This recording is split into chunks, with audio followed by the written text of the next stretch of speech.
Let's look at the evolution of laneway suites.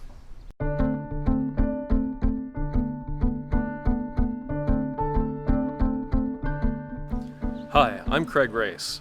Although an as-of-right laneway suite policy was only adopted in 2018, Toronto has had housing on laneways for well over a century. Since the late 1800s, laneway structures have been integral to supporting agrarian and industrial functions in our neighborhoods. Stables and light industry were common fixtures prior to the automobile and single-use zoning policies.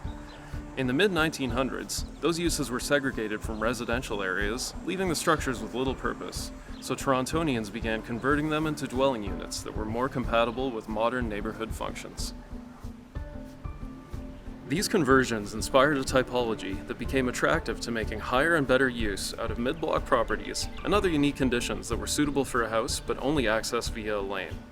In the late 1900s and early 2000s, new-build laneway homes were an avant-garde form of housing, but they required lengthy and expensive approvals to create one-off permissions that were highly site-dependent.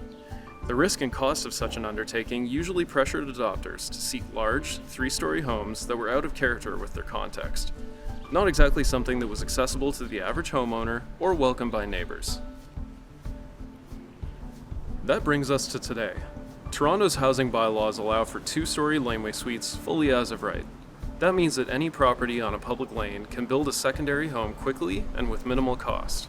There are incentives to make it easy for everyday homeowners to accommodate parking, avoid development charges, and minimize pitfalls that can delay larger houses and other types of residential development.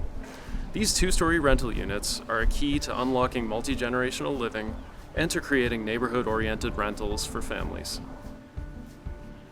But laneway suites are just the beginning. The century-long precedent this housing typology sets is laying the groundwork for garden suites and other types of secondary housing.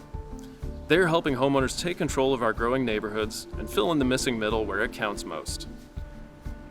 To stay current with Toronto's laneway and garden suite policies, follow us on social media, or send your address to info@lanescape.ca to find out if your property can be a solution to Toronto's missing middle.